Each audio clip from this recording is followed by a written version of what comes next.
So today, hopefully, we'll actually get to Lorentzian signature. Before doing that, let me review a little bit of what we talked about last time. So last time, we started with a correlation function involving two operators and then a bunch of other operators, and explained how to define a partial wave. So this partial wave is what you get by basically taking these two operators and sort of projecting them onto a particular principal series representation with quantum numbers delta and j. These partial waves are basically replacing the x1 and x2 dependence of the correlator with some quantum numbers. So it's kind of like a generalization of the Fourier transform where you replace position dependence with some other quantum number, namely momentum in the case of the Fourier transform. So here we're replacing this position dependence with dependence on these quantum numbers of the principal series representations. And as an example, if you compute this partial wave starting from a 4-point function, then conformal symmetry fixes the partial wave to be proportional to a conformal 3-point function times some function of these quantum numbers delta and j. And then you can turn around and build the 4-point function back up from the partial waves. And when you do that, you get this expression here. It tells you that the 4-point function can be written as a sum over spins, an integral over dimensions on the principal series, some coefficient function, and a conformal block. And this coefficient function is just related to the coefficient function of the partial wave by some gamma function factors. Okay. And so this coefficient function captures all the interesting dynamical data of the theory. And the last thing we talked about last time was the relationship between this way of writing the 4-point function and the usual conformal block decomposition. And just to review, the way that works is that this coefficient function C of delta j has poles on the real axis whose residues are squared OPE coefficients, and positions are the positions of the physical operators in the theory. And so then one takes this integral over delta. So the integral is initially over the principal series. And you look at the poles in C of delta j and deform this contour over delta to wrap around the poles. And that turns this integral, sum and integral, into just a sum over j and a discrete set of deltas of OP coefficients squared times conformal blocks for these discrete deltas.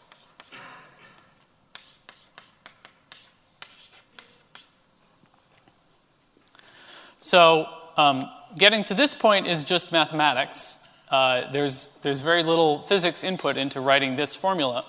The physics input, the fact that we're in a CFT that actually has a conformal block decomposition tells us the form of this function and that we can relate this way of writing the 4-point function to this one. And there's one more formula that I wanted to write yesterday, but I didn't get a chance to write, which is the generalization of this example back to the case where we have an endpoint function.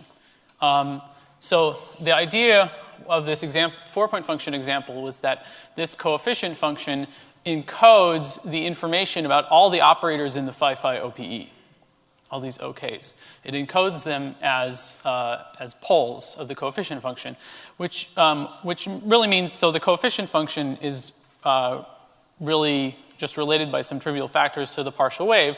So the idea is that the partial wave encodes in a useful way the information about all the operators appearing in the OPE of these two guys. And a way to write that is a generalization of these formulas for the 4-point function case. So the statement is that if you have an operator O star in the OPE of phi 1 and phi 2, then the correlator where you replace phi1 and phi2 with O star is given by a residue of the partial wave. So minus the residue at delta equals delta star of some boring factors, well, not so boring, but known gamma function factors times this partial wave.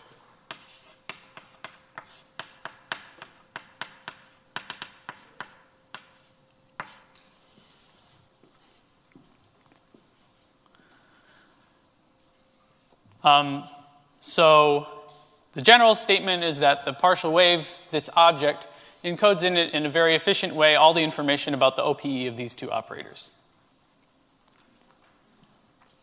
Okay.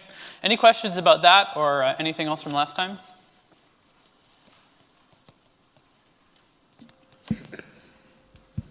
Yes? What happens if you have an operator less than d/2 scaling dimension? Right, that's a great question. So that's related to a question that was asked last time. So to actually write the 4-point function in this way, this actually requires an assumption of normalizability of this 4-point function. It's normalizability with respect to the inner product that we defined last time, this inner product here, conformally invariant inner product. And actually, interesting physical theories are not normalizable with respect to this inner product because the 4-point function contains, for example, the unit operator. So what you need to do is, before writing this formula, you actually need to subtract off non-normalizable pieces from this. So you would say this minus the unit operator contribution. You could also subtract off operators with delta less than d/2, which also give non-normalizable contributions. And you have to do that before writing this formula, and then you can add them back. And that amounts to basically just changing your contour prescription for delta. So once you add them back, you'll end up with a formula that tells you that the principal series contour isn't precisely what you want. Instead, you want to integrate over the principal series, but you also want to go back and pick up certain poles. Okay, other questions?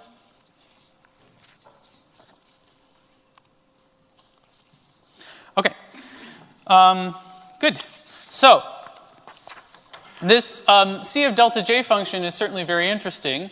It encodes all of the dynamical information of the theory, and so it would be very nice to compute it. That's what the Lorentzian inversion formula does. It gives a way to compute C of delta J. And this particular formula for C of delta J has a lot of really beautiful and useful properties. And I probably won't have time to explain all of the useful properties, but what I'll try to do is write it down and then give an example of using it to recover in a really efficient way some interesting facts about CFT spectrum. Yes? So to recover the OPE, you need to close the contour. Can you use Yeah. the mic?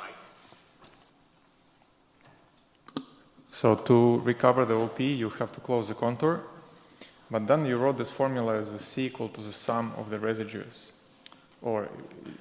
Yeah, so, I mean, Okay. these are the singularities. That's right. So, that's right. I'm not sure, yeah, I'm not sure precisely whether C can be just constructed from its, completely from its residues. I mean, you probably also need some fall-off information. Good, thank you. Okay, so, all right. So the Lorentzian inversion formula is a formula for C of delta J as an integral over Lorentzian kinematics. So it says that we have some prefactors and an integral over cross ratios in a square from 0 to 1 with some measure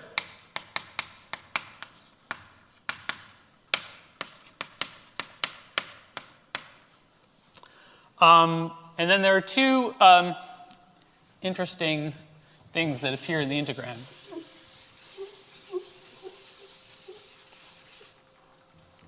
The first one is a conformal block with some really funny quantum numbers.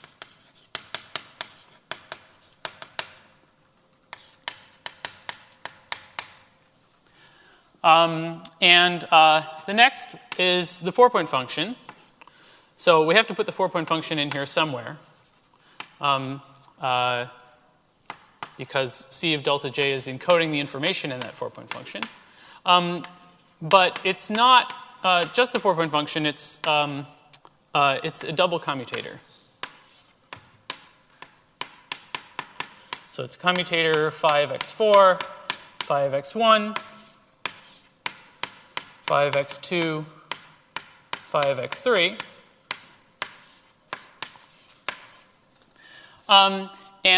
Here I'm mixing notation here. So here I'm talking about cross ratios, and here I'm talking about positions. The rule is that you're supposed to evaluate this 4-point function. So this 4-point function here is dimensionful, and I multiplied by these dimensionful factors to make something dimensionless. So despite appearances, this actually just depends on z and z bar. And we'll write what it is in terms of z and z bar in a little bit. And the rule is that you're supposed to evaluate this double commutator in a particular kind of kinematics where 1 and 4 are time-like from each other, with 4 in the future of 1, and 2 and 3 are time-like from each other with 2 in the future of 3, and all other pairs of points are space-like. So in particular, it's good that 1 and 4 are time-like from each other, otherwise this commutator would vanish.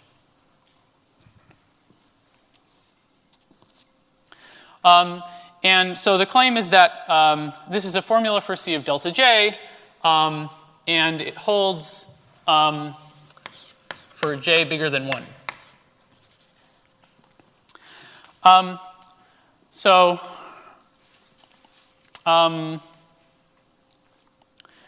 Good.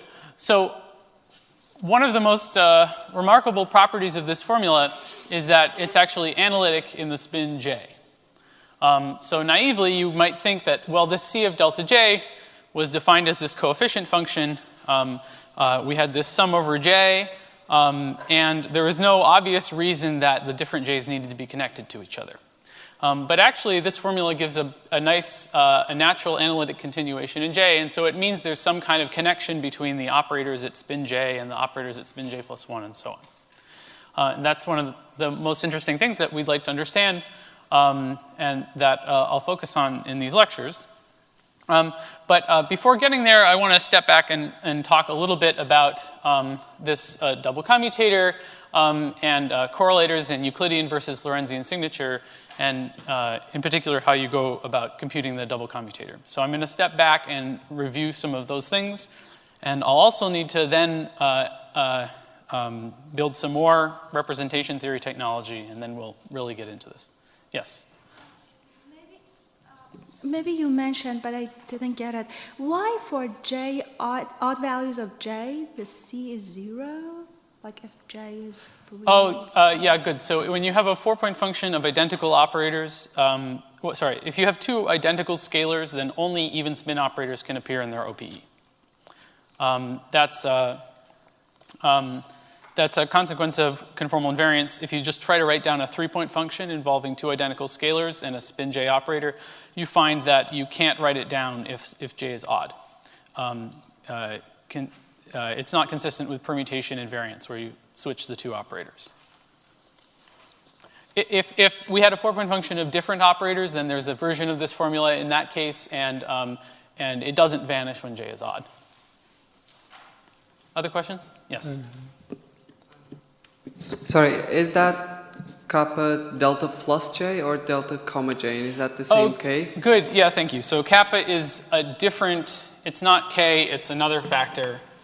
And it's some more gamma functions. And I should just write it down for completeness.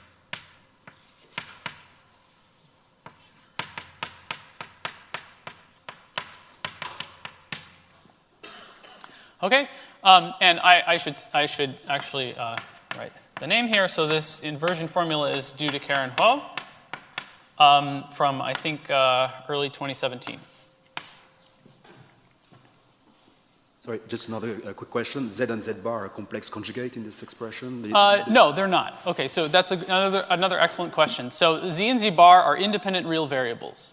And that's a difference between Lorentzian and Euclidean signature. In Euclidean signature, Z and Z bar are complex conjugates, but in Lorentzian signature, Z and Z bar are not necessarily complex conjugates of each other.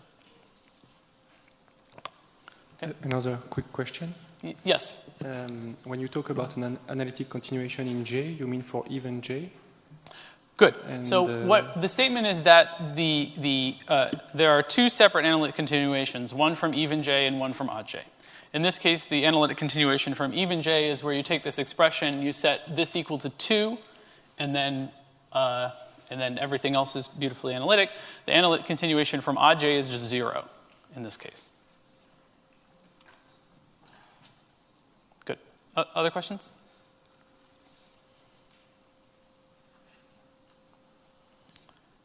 Okay. Yes? So if Z and Z bar are not necessarily complex conjugates of one another, are they defined in the same way as they were for the Euclidean case with the cross ratios? Yes, they are. Yeah. They're defined in the same way. I mean, the thing that happens is so they're defined in the same way in terms of the positions. If you plug in positions in Lorentzian space and solve those equations for Z and Z bar, you'll find that they have real solutions. Okay. Good. Okay, so what I'd like to talk about now is some general things about Euclidean versus Lorentzian correlators. And I'll aim at least describing how you compute this double commutator. And this is going to be important background for later when we actually try to prove this formula. So, David, note that you have another board. We'll keep this and lift it up. Yeah, so there is another board, but when I move the other board, this one gets hidden, so it's not actually useful. So I think I'm just going to use one.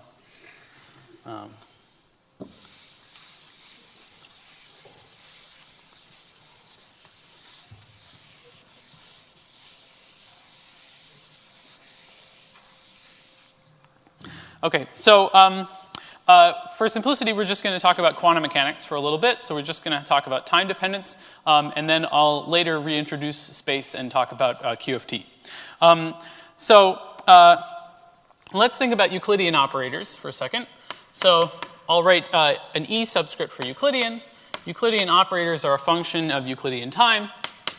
And this is equal to e to the tau h of 0, e to the minus tau h, where h is the Hamiltonian. And I'll assume that h has a positive spectrum, and it's an unbounded spectrum. The first point about Euclidean correlators is that the only kind of Euclidean correlators that make sense in this kind of setup are time-ordered correlators. It doesn't even make sense to talk about non-time-ordered correlators in Euclidean signature. And the reason is that, so let's think about a time-ordered correlator. So if we have a Euclidean time-ordered correlator with a bunch of Euclidean operators,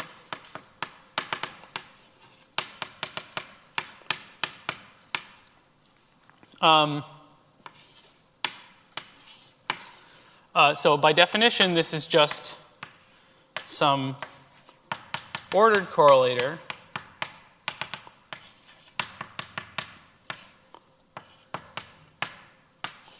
times some theta function imposing the ordering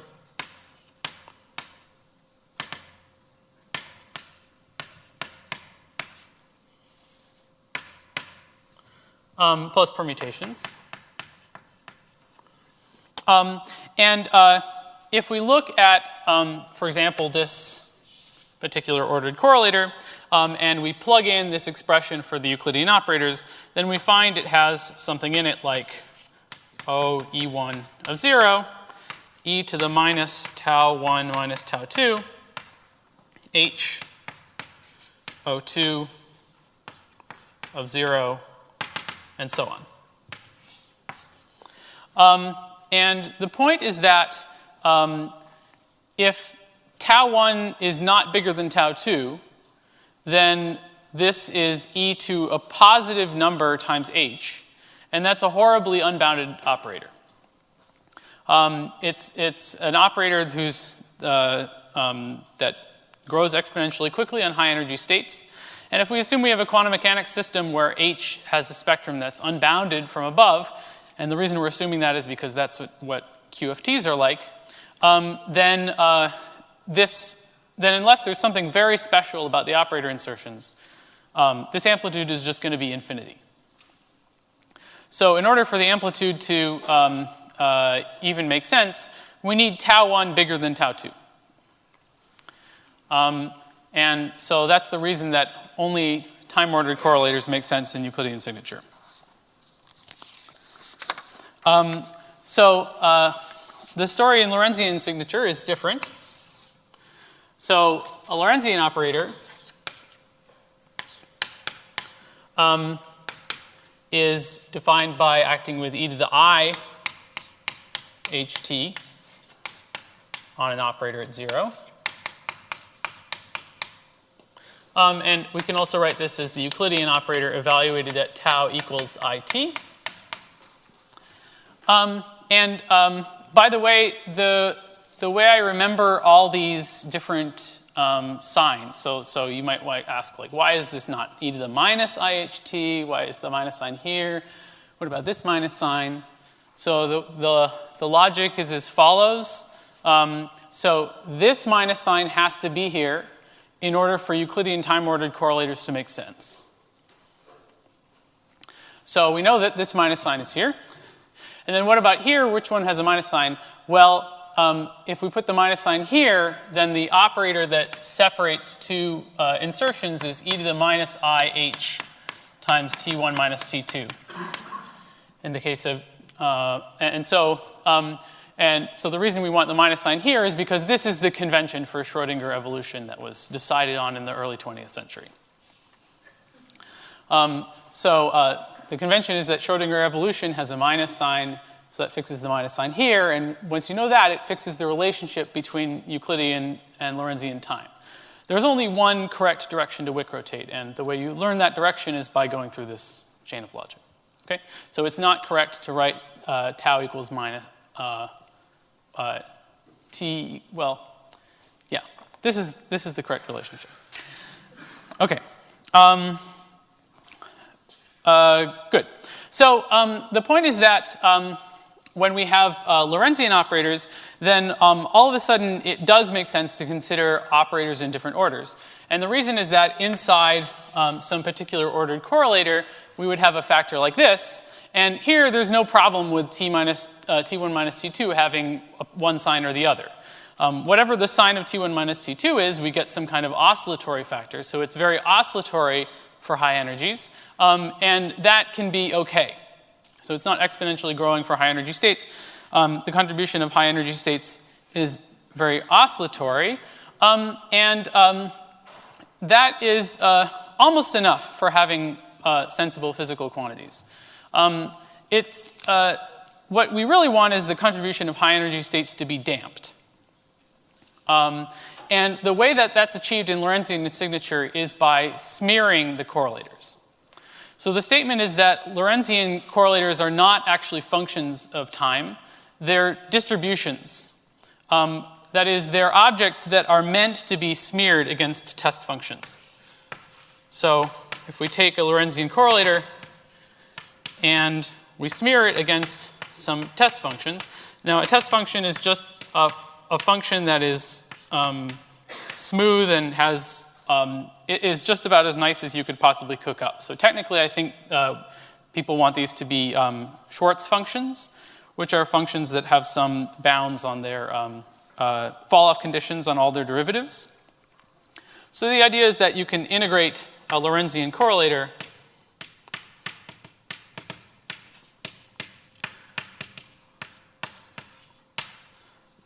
against these Schwartz functions. And then once you've done that, now the contribution of high energy states is truly damped because these very, very fast oscillations get smoothed out and turned into something small. So you can consider arbitrarily ordered correlators in any order that, with any ordering of the times that you want, but we just have to remember what kind of object you get. You get a distribution, not just a function. Okay?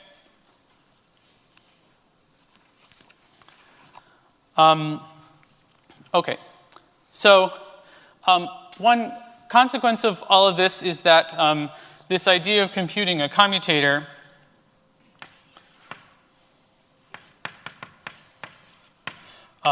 at two different times is a perfectly nice and interesting thing to do in Lorentzian signature. But if you tried to think about a commutator of Euclidean operators at different times, then this is just nonsense, because only one of the orderings makes sense. Okay? Any questions?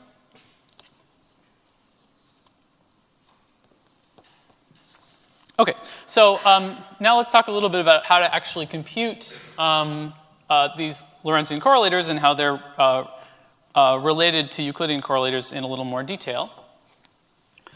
And by the way, I'll often refer to Lorentzian correlators with a fixed ordering as Whiteman functions or Whiteman distributions. So this is an example of a Whiteman distribution.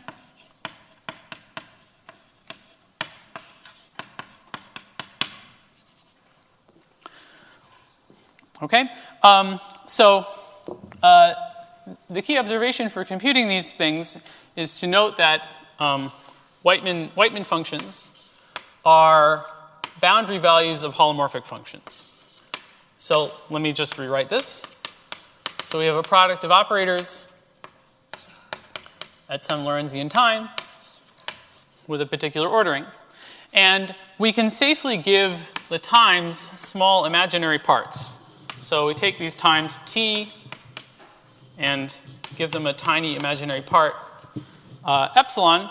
And when we do that, the time evolution operators between these operator insertions, so when we plug in this formula for OL, so we get things like e to the minus I h times tk minus tk plus 1. And so this becomes, this becomes this, and then when we add this small imaginary part, we get minus h times epsilon k minus epsilon k plus 1. So this is a safe thing to do. This is okay if the epsilons are ordered.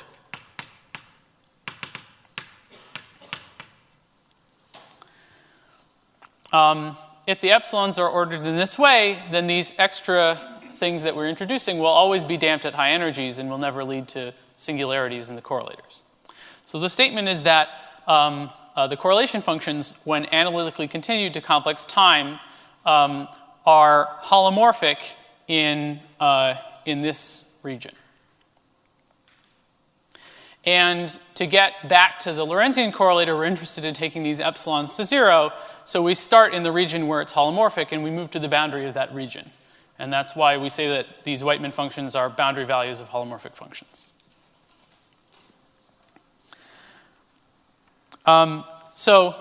This also gives a way to relate the Lorentzian correlator and the Euclidean correlator.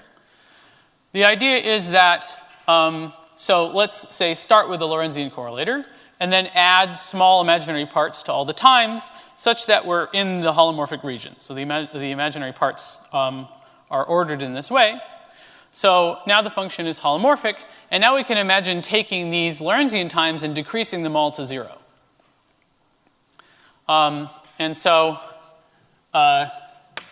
So now let's take all the TKs to 0.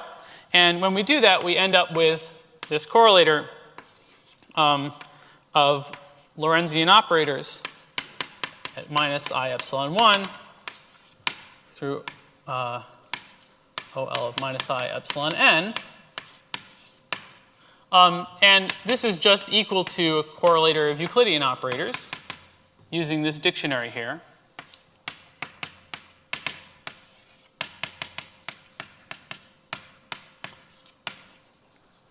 And it's a time-ordered correlator of Euclidean operators because of this condition. So good. So we've landed on a Euclidean correlator. So this then gives a prescription for computing the Lorentzian correlator. We just do this process in reverse. So we start in Euclidean signature, and we put the operators in. We start in Euclidean signature, and now our goal is to compute a Lorentzian correlator with a particular ordering. So how do we do that? We put the operators at times such that at times epsilon, such that the time-ordered correlator is equal to the product of operators in the order that we want. Okay, so we start with the Euclidean correlator, and we choose epsilons that put the operators in this particular order. Now, once we have those epsilons in place, now we can start adding imaginary parts to the Euclidean times, and that corresponds to giving the operator some Lorentzian time. So let me see if I can draw this. So we can look at the Euclidean times, which are these epsilons, and the Lorentzian times, which are these t's.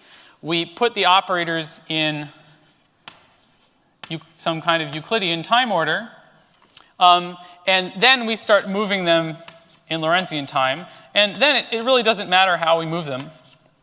We can move them in positive direction, negative direction, whatever we want.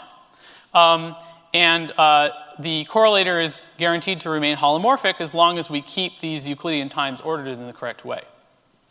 And then at the very end, we take the epsilons to 0. Okay?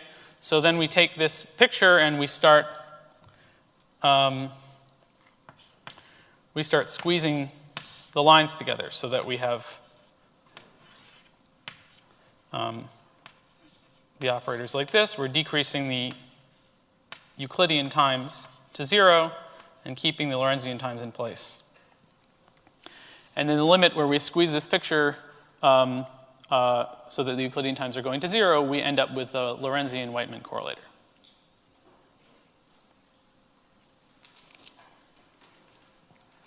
Yes? Sorry. So do you have something like essential singularities that prevent from changing the ordering in the epsilons, or what's the analytic structure that really prevents you from doing this? Good. So I'm not sure what the general statement is in a general quantum mechanical setting, like what we're talking about. But in quantum field theory, we'll see some examples. So these singularities that I'm talking about in quantum field theory will tend to be singularities when operators become light-like separated. And those singularities are often branch-cut type singularities.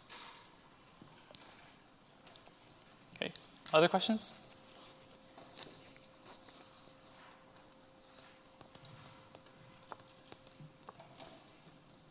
So is the recipe for computing a Lorentzian correlator with a particular ordering clear? Yes? I did not understand very well the concept of squeezing all this separation in the graph by. I did not understand very well what you meant by that. Okay, so maybe I should just maybe I'll write the recipe out in words.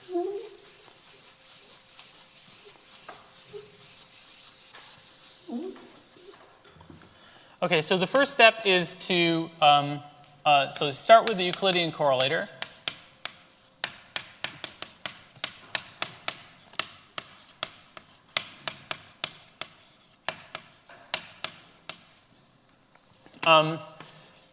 Give the operators Euclidean times epsilon k such that Euclidean time ordering corresponds to the desired Lorentzian ordering.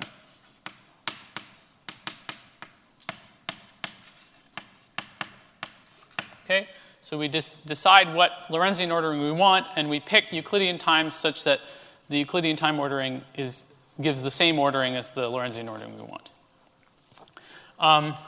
Now analytically continue. These epsilon k's to epsilon k plus I tk. When you do that, you will never encounter singularities because we're staying within the region of holomorphicity. And then, at the end, take the limit as the epsilon k's go to 0, maintaining their ordering. Okay? Yes? So you basically analytically continued the Euclidean correlator into the Lorentzian one, but then you said that that was a distribution at the end we should think about in terms of smearing functions. Is there no subtleties with respect to that? Like, shouldn't we kind of analytically continue it while it's also against some smearing function? Yeah, absolutely. So the way that the distributions are defined is actually using this procedure. So when I say this is how you compute a Lorentzian correlator, what you really want to do is do this limiting procedure while integrating against some test functions. And that'll give you a number in the end. Yes? Sorry, just this notion of time ordering in Euclidean signature. Usually one handles this with Schwinger functions and stuff like that, right? Because what's the sense of chronology here? I mean... What's the sense of what? Chronology here. It's not going to be invariant under the Euclidean rotation group, right? The Euclidean correlator will be invariant under the Euclidean rotation group. So, but then doesn't this change the order of times, like... Yeah, it does. But the Euclidean time-ordered correlator will be invariant under Euclidean isometries, even though the ordering of the times can change.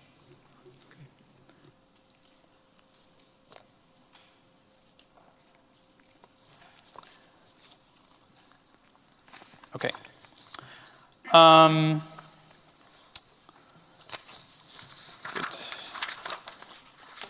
Okay, so let me now just talk a little bit about quantum field theory and what this whole prescription looks like in quantum field theory.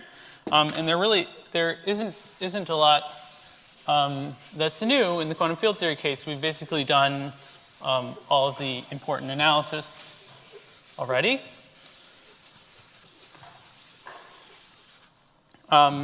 So the way it works now is let's look at a Whiteman correlator in Lorentzian signature in a quantum field theory.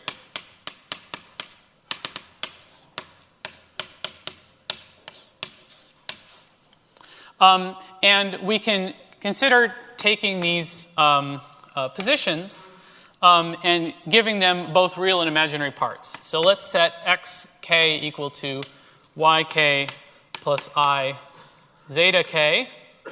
Oh, I shouldn't have chosen zeta because it's too complicated to draw. Where yk and zeta k are both real. They're real Lorentzian vectors.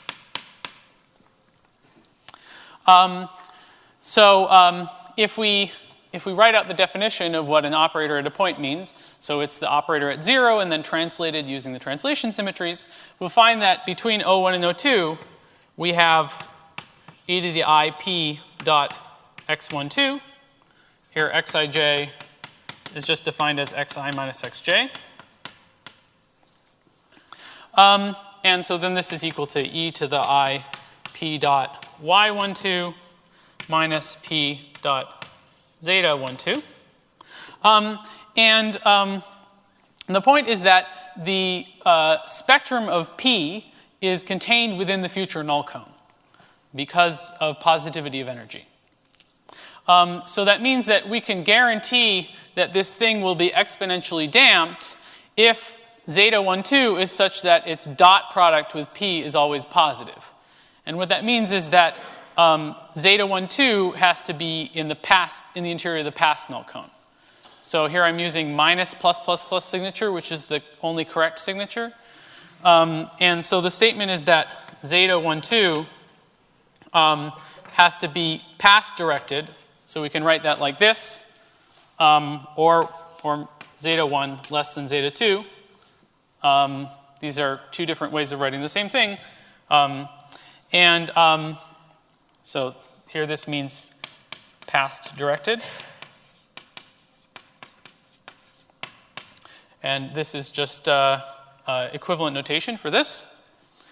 And so if zeta 1, 2 is past directed, then this will be exponentially damped and will achieve the thing that we wanted, which is that the correlator is holomorphic in this region. And if we look back at the entire correlator, we see that we have holomorphicity if the zetas are arranged such that they're all, such that zeta 1 is in the past of zeta 2, dot, dot, dot, in the past of zeta n. So this is the region of holomorphicity.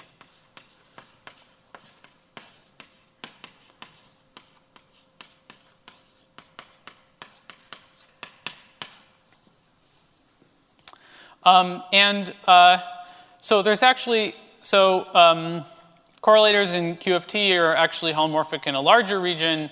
There's an interesting story about that I think you can read about it in CPT, spin statistics, and all that. But we won't need any of those details in these lectures. Okay? So this is the region of holomorphicity. Once you have this region of holomorphicity, you can use it to go between Lorentzian and Euclidean signature. The idea is to just always go through this region to get where you want. All right. So now let's talk about this double commutator in the Lorentzian inversion formula. And I'm just going to describe enough to get you started, and I'll leave the details as an exercise that I highly recommend that you do. So the idea is that, so this double commutator is supposed to be evaluated in a particular causal configuration, where 1 is in the past of 4 and 2 is in the future of 3. And so what we're interested in doing is figuring out how that causal configuration is encoded in the cross ratios. So if we write the time-ordered 4-point function in terms of a function of cross ratios,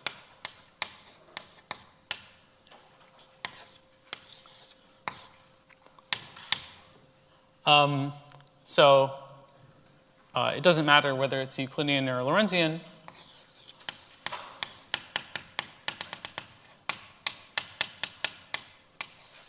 So conformal invariance fixes this to be equal to some function g of z and z bar. And we're interested in finding how to analytically continue this function of z and z bar to get the double commutator that appears in the Lorentzian inversion formula. And so the idea is to start in Euclidean signature. And so with the operators in this configuration, so all the operators are time-like separated from each other. Are space-like separated from each other. So maybe I should say this more clearly. So we're going to start with all the operators on the same space-like slice, which means that you can think about it as being in Euclidean signature or Lorentzian signature. It doesn't matter, because t is equal to 0. Okay? So that's what I meant by starting in Euclidean signature. We're going to start with all the operators on the same space-like slice. Then we're going to move 1 so that it moves into the past light cone of 4. And move 2 so that it goes into the future light cone of 3.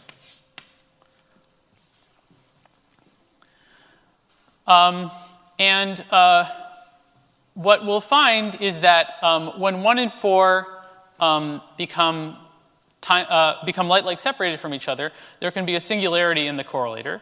And we have to go around that singularity somehow. And the way to go around the singularity is given by some I epsilon prescription. And the I epsilon prescription is determined by the ordering that we want, that we eventually want.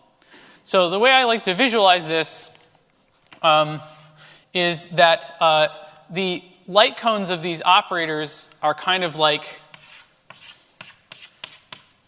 so they're kind of like, well, what you do is, here's Lorentzian space, and you add a third direction, which is Euclidean time. And so then the idea is that this light cone creates some kind of sheet at Euclidean time 0, and when we're moving this operator 1, we can choose to either go in front of the sheet or behind the sheet. So we have two different choices, and which one we choose depends on the Euclidean times of these two operators. And again, the Euclidean times depend on what ordering we eventually want. So here we have a choice to go in front of the sheet or behind it, and similarly here we have a choice to go in front of the sheet or behind it. We have two different choices, and those two different choices depend on what ordering we want. So, okay, so here's the exercise. The exercise is to look at the different orderings. So let's pick a particular ordering.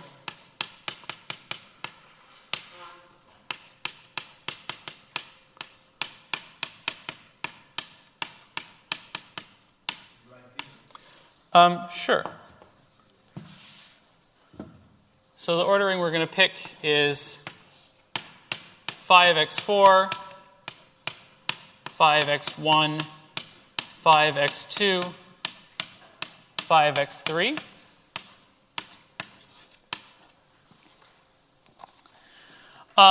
So once we pick the ordering, it tells us that we should start with the operators on this same space-like slice, and we should give them all small imaginary, we should give all of their times small imaginary parts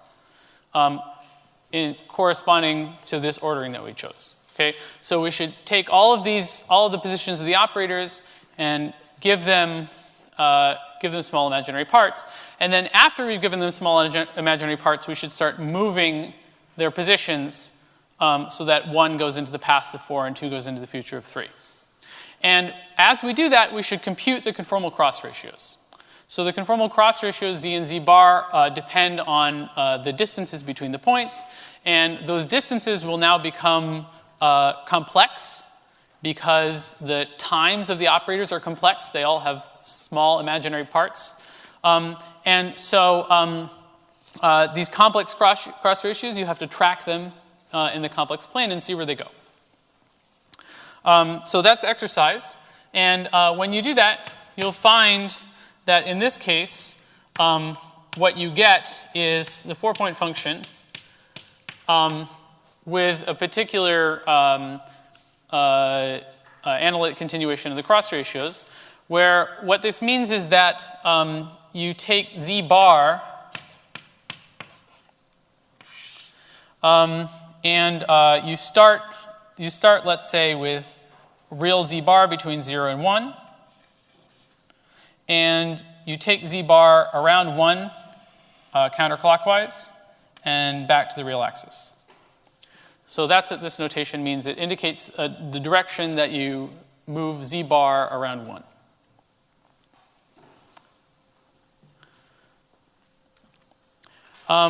For those of you who actually want to try this exercise, you can do it purely in 2 dimensions. So pick a 2-dimensional plane and choose light cone coordinates on this 2-dimensional plane. And so, for example, if we choose light cone coordinates that look like this, u and v, then z bar, sorry, I think I wanted it to go like this. So z bar would then be equal to v12, v34 over v13, v24. And z will depend only on u. So same thing with v goes to u. And when you write things in this way, it's clear why there's the only interesting monodromy is happening to z bar. There's nothing interesting happening to z. It's because you can get into this Lorentzian configuration by just moving the v coordinates of the points and keeping the u coordinates fixed. Okay?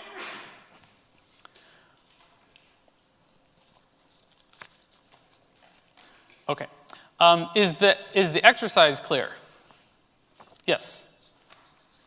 What do you mean by making z bar going around 1?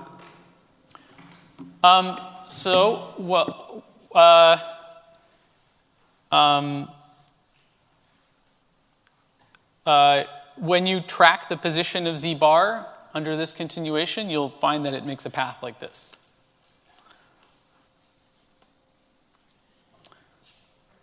So the exact shape of the path will actually depend on the epsilons that you choose. And in the limit that the epsilons become very, very tiny, then z bar will go and it will just make an incredibly tiny circle around 1 and then come back. Yes?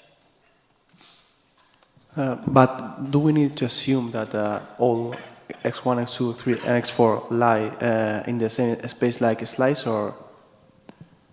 So we're going to start with them in the same space like slice, and we're going to try to relate this. We're going to try to relate the 4-point function when they're not in the same space like slice to the 4-point function when they are in the same space like slice.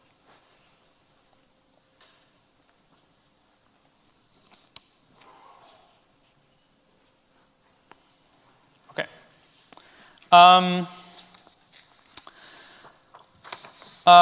Good. So let me tell you the answer that you're going to get.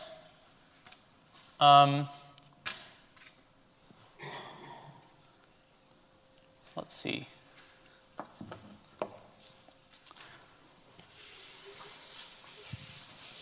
So I encourage you to try, definitely try the exercise. It's something that everyone has to do once, at least once. If you're interested in this subject. And so what you find is that, so for this ordering, I already told you what the prescription is. So if you start with the point space like separated, and you're interested in computing this ordering in this Lorentzian configuration where 1 and 4 are time-like separated and 2 and 3 are time-like separated, then this means you need to take the 4-point function with space-like separation and analytically continue it in the way I described. Take z bar counterclockwise around 1. So to compute the commutator, we need these other orderings.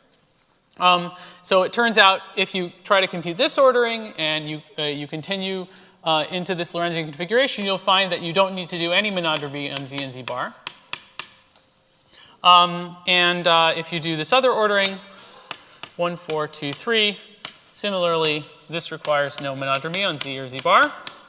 And then finally, the last ordering, 1, 4, 3, 2, requires you to take z bar clockwise around 1. And so the endpoint of this exercise should be that if you compute this quantity, so this times the double commutator,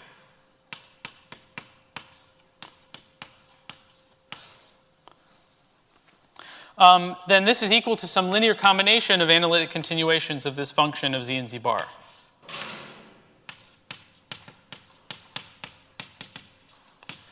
It's a sum of what you get by taking z bar around 1 in both directions, and then minus 2 times what you get when you don't do anything. And I'm going to define this as minus 2 times the double discontinuity of this function of z and z bar.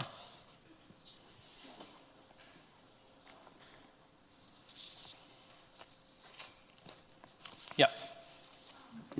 Sorry, a very naive question. So I used to think that z and z bar are the standard complex polar coordinates, but I guess they are not. Can you write them, please, in terms of the standard polar coordinates? So, sure. Thank you. So Z and Z bar are complex conjugates of each other in Euclidean signature, and they're not complex conjugates of each other in Lorentzian signature. And one definition of Z and Z bar is if you start in Euclidean signature and you put the points at 0, 1, and infinity, then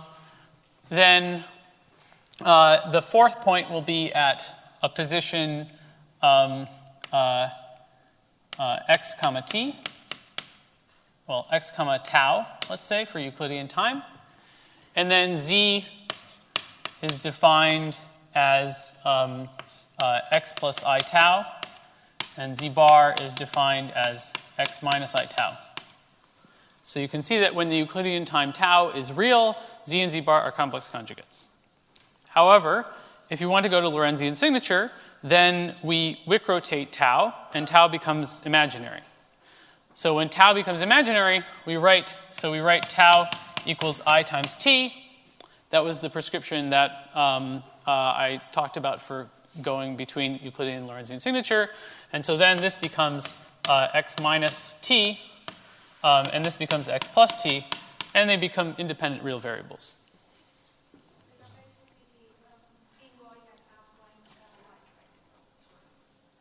Yeah, they become light cone coordinates. So this was in a particular conformal frame where I fixed the operators at 0, 1, and infinity. But if you do this analysis where the operators are in general positions, then you'll find if they're in general Euclidean positions, z and z bar are complex conjugates. If they're in general Lorentzian position, then z and z bar are not necessarily complex conjugates. Other questions? Are they real? Z and z bar? Yeah, so in Lorentzian signature, z and z bar will always be real, but you should think about them as having tiny I epsilons depending on the ordering of the correlators you're looking at. Any more questions?